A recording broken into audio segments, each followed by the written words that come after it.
네.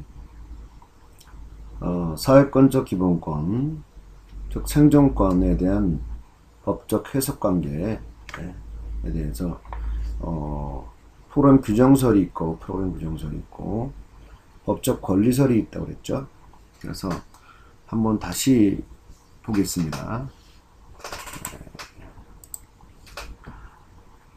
프로그램 규정적 권리, 프로그램 규정설이죠. 그 다음에 법적 권리설은 두 개가 추상적 권리로 인정하거나 주체적 권리로 인정하는 경우가 있는데, 이건 추상적 권리설, 구체적 권리설이죠.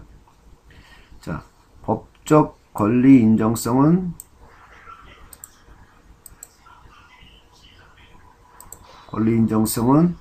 프로그램 규정설에는 법적 권리를 인정하지 않는 거예요.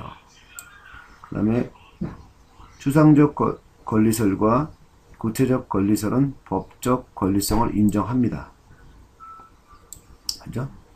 그 다음에 권리성 인정 근거는 프로그램 규정설은 헌법에 규정되어 있는 사회권적 기본권은 국가가 국민에게 정책을 선언한 것에 불과하다고 생각하는 거죠. 그렇지만 구체적 권리설은 추상적 권리에 불과하지만 법적인 권리를 갖는다고 해석하는 거예요.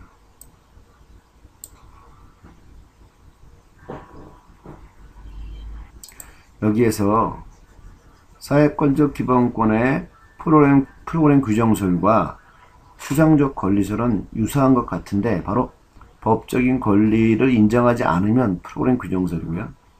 법적인 권리를 인정하면은 추상적 권리설이죠. 그러면 법적인 권리를 인정하는 것과 없는 것이 무엇이 다르냐? 그것이 문제죠. 그것은 여기 밑에 입법이 존재하지 않을 경우의 구제 여부를 말하는 겁니다. 즉 사회권 헌법에 명시되어 있는 사회권적 기본권은 있지만 그거를 실시한 구체적인 법률, 국회에서 정한 법률이 없는 경우죠. 그런 경우엔 프로그램 규정설에 따른 해석은 구제를 못 받는 거죠. 그리고 입법자가 국회에서 입법을 해야만 권리가 발생하는 겁니다. 입법을 해야만 권리가 발생하는 거죠. 그러나 추상적 권리설은 입법이 존재하지 않는 경우에 관련 규정의 해석을 통해서 구체적인 생활 보장을 청구할 수 있는 겁니다. 이게 다른 거죠. 이게 권리를 인정하니까 관련 규정의 해석을 통해서 구체적인 생활 보장을 청구할 수 있는 거죠. 해석을 통해서 청구할 수 있는 거죠. 이것이 바로 추상적 권리설과 프로그램 규정설이 다른 겁니다. 그리고 구체적 권리설은 법률이 존재하지 않는 경우에도 보면은 헌법에 있는 사회권적 기본권, 즉 생존권 조항만 갖고도 소송을 통한 입법 조치를 요구할 수 있고, 그리고 사회복지급여를 청구할 수 있다는 게 그게 구체적 권리설입니다. 헌법에 있는 사회권적 기본권, 생존권만 갖고도, 그 조항만 갖고도 그런 거죠. 그래서 청구권 부분은 보면은 구체적 권리설은 청구권, 헌법에 있는 사회적 기본권의 조항만 갖고 청구권을 인정하는 것이고요. 그리고 프로그램 규정설은 청구권을 인정하지 않는 거죠. 청구하지 못하는 겁니다. 청구 요건과 절차가 미흡하다고 보는 거죠. 똑같이 프로그램 추상적 권리설도 청구권을 인정하지 않고 청구의 요건과 절차가 미흡하다고 보는 겁니다.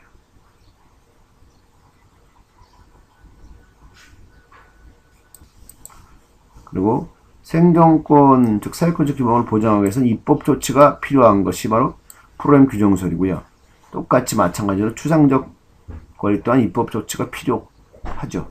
그러나 구체적 권리서는 헌법의 조항만 갖고도 생존권이 인정이 되므로 입법 조치가 불필요한 거죠.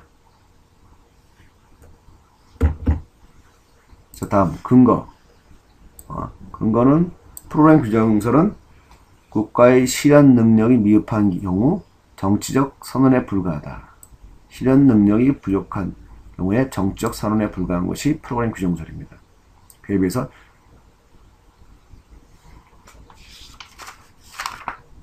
추상적 권리설. 추상적 권리설은 사법상 권리와는 구별되지만 기본권도 권리로, 법적 권리로 인정하는 거죠.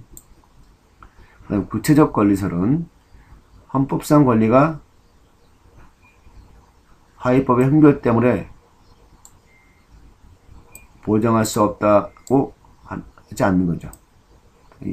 보장할 수 없는 것은 논리적 비약이라고 여기는 거죠.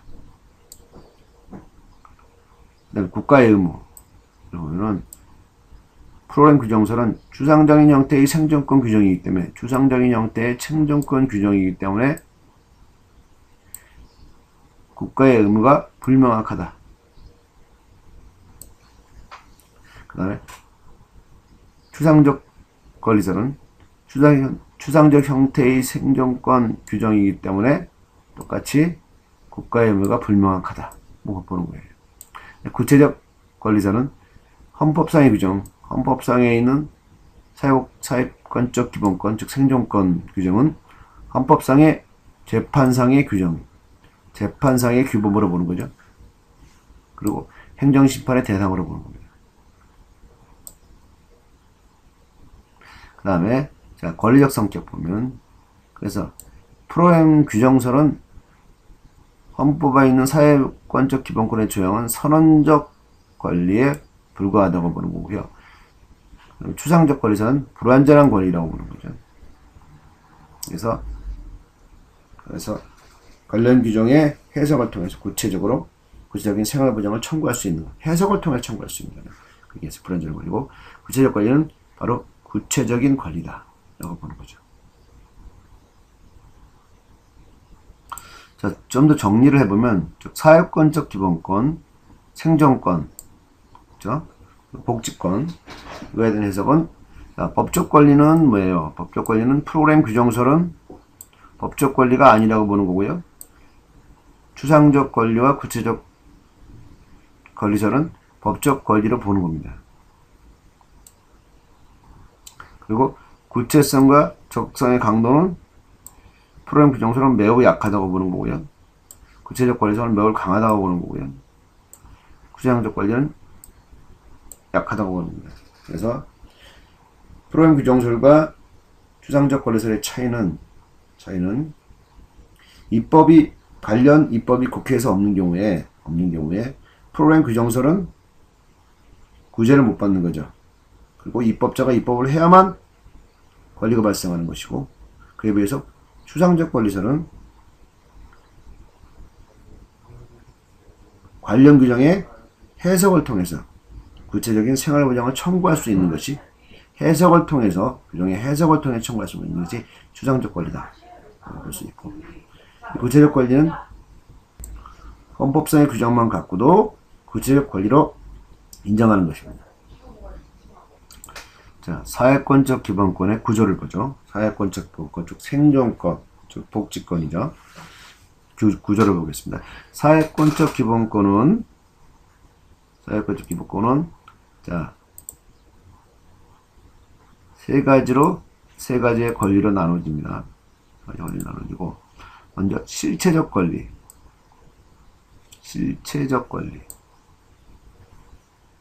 그 다음에 두 번째는 수속적 권리. 세 번째는 절차적 권리입니다.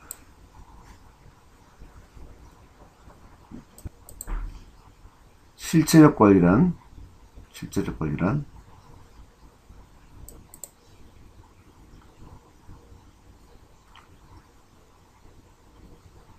실제적인 사회복지급여를 청구할 수 있는 구체적인 권리를 실체적 권리라고 합니다.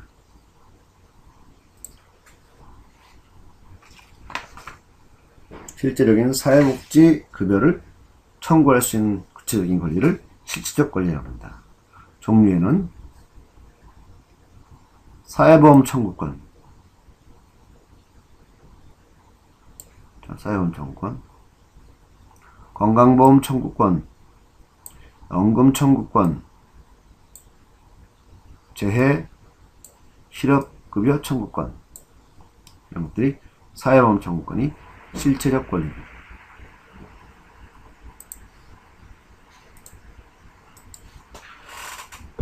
두 번째는 공공부여 청구권.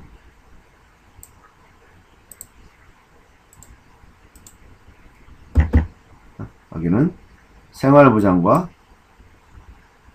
의료급여가 있죠. 그리고 세 번째는 사회복지 서비스 청구권.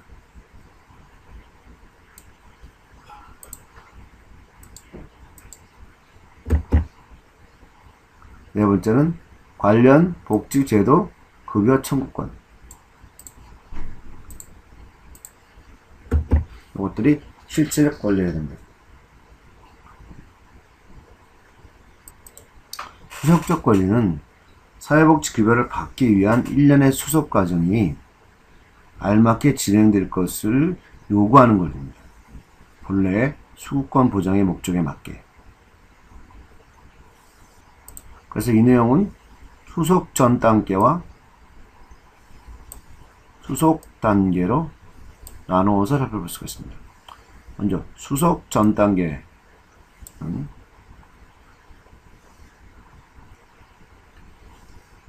정보 제공을 요구할 수 있는 권리, 그리고 상담과 조언을 요구할 수 있는 권리, 그리고 각종 사회복지관을 이용할 수 있는 권리. 보시고요. 그 다음에 수속 단계는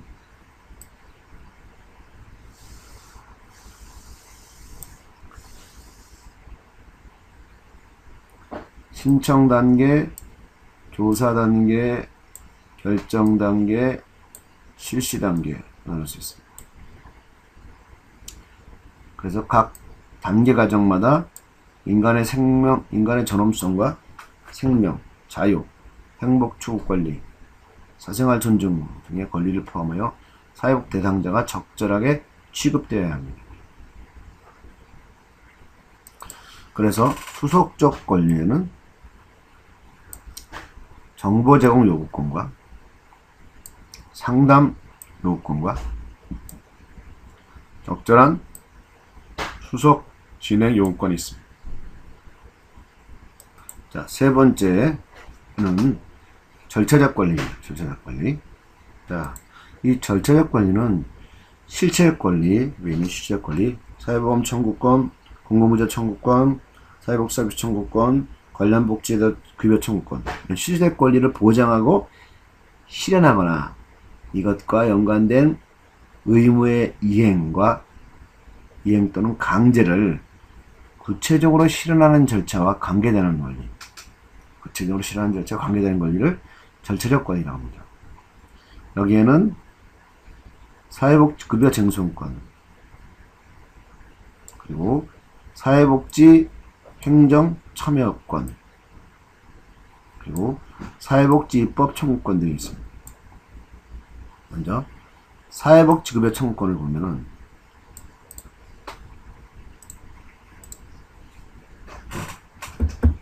사회복지 급여 청구권이란 실체적 권리인 사회복지 급여 청구권, 이 위법 또는 부당한 행정기관의 조치에 의해서 침해되었을 때 의 구제를 신청하는 권리가 바로 사회복지 쟁송권입니다.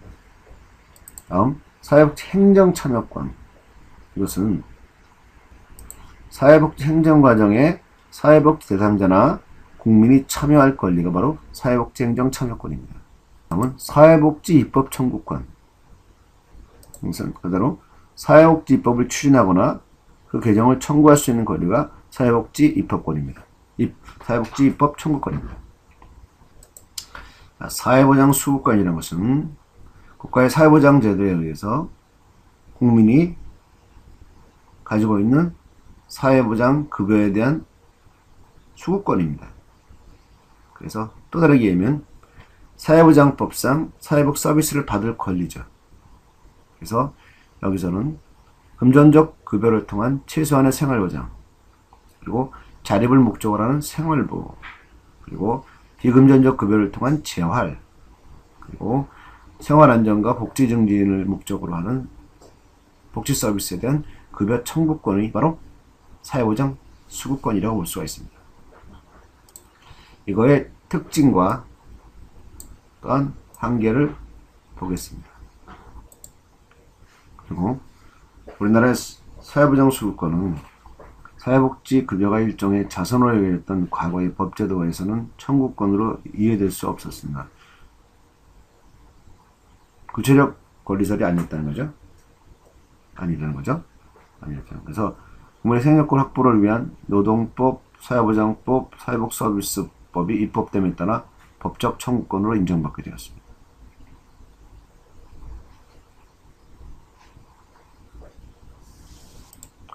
사회복지법상 수급권은 인간으로서의 생존, 생활을 확보하기 위한 개인의 권리라고 보고 국가는 이를 보장할 의무를 진다는 것입니다. 이것이 사회보장 수급권입니다. 우리나라의 사회보장 수급권의 특성, 먼저 신청주의입니다. 신청주의.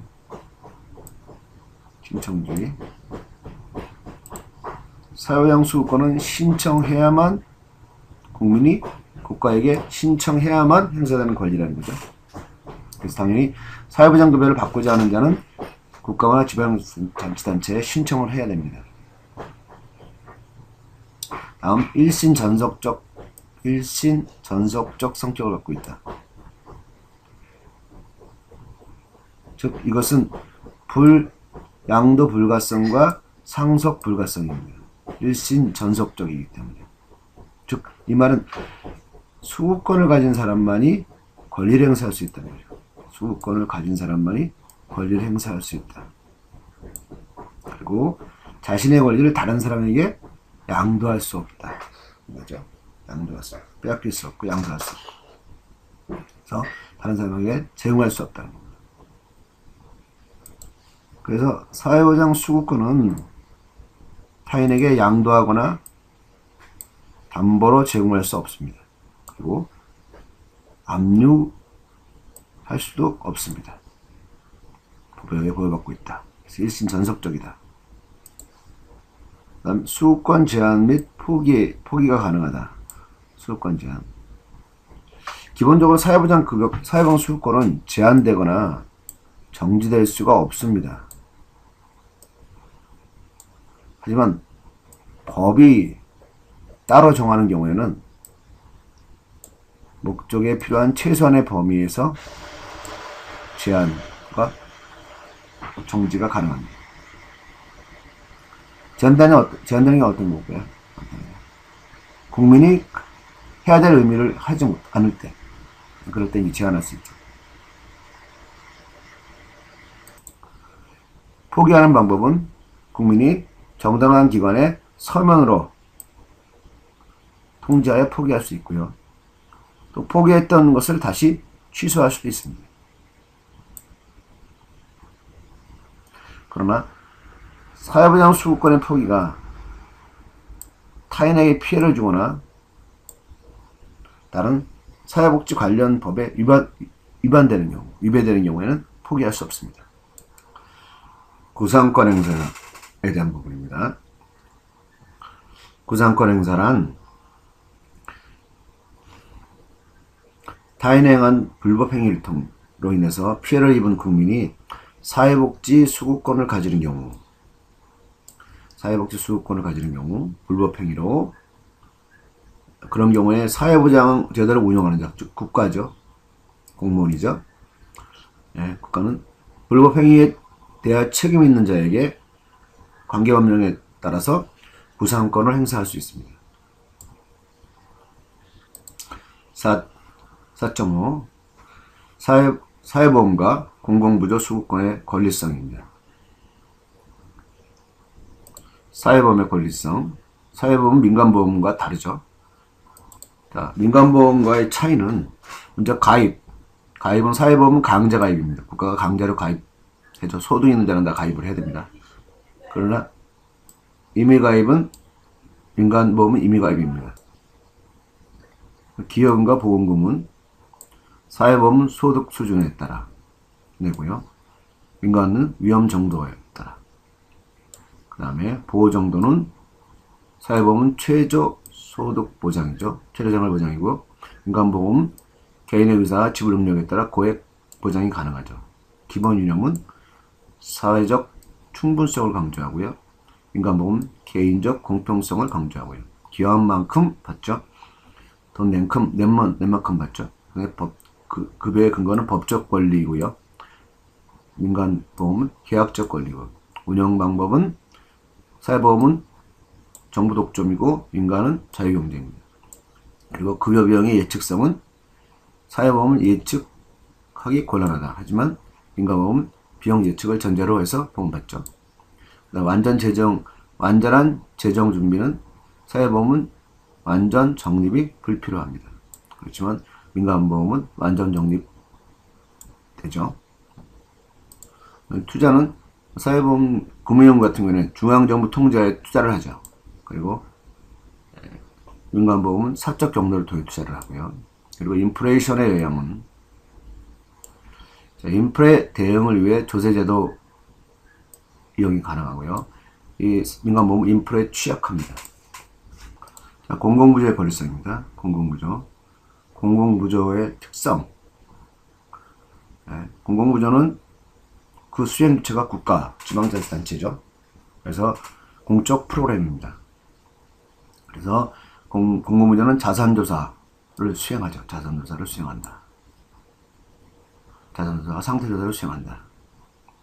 그래서 국민이 공공부조 수급권을 획득하기 위해서는 자산조사와 상태조사를 받아야 되죠. 그래서 공공부조는 수혜자의 기여 없이, 즉 돈 내지 않는다는 거죠. 사회보험 보험료내지만 수급자는 돈 내는 거 없어요. 없이 일반 조세를 제공하기 때문에 수혜자의 선별에서 엄격성을 갖습니다. 다음 선별적 프로그램이죠. 선별적 프로그램이죠. 사회보험은 전 국민을 대상으로 하지만 하는 보편적 프로그램인 반해서 공공부조는 자산조사와 상태조사를 거쳐서 선별합니다. 그래서 빈곤선, 최저생계비죠. 이하의 소수의 절대 빈곤층에게 주어집니다. 공공부조의 권리성, 인간다운 생활을 보장해주죠. 인간다운 생활 보장. 인간다운 생활을 보장한다. 그 다음에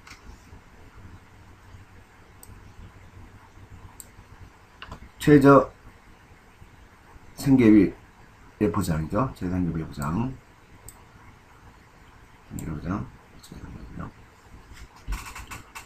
최저생계비는 뭐죠? 최저생계비는 국민이 인간다운 생활하기 위한 최선의 비용을 규정한 것이 최저생계비입니다. 그리고 누가 보건복지부 장관에 의해서 3년에 1회 한 번씩 계측되어서 매년 9월 1일 공표합니다.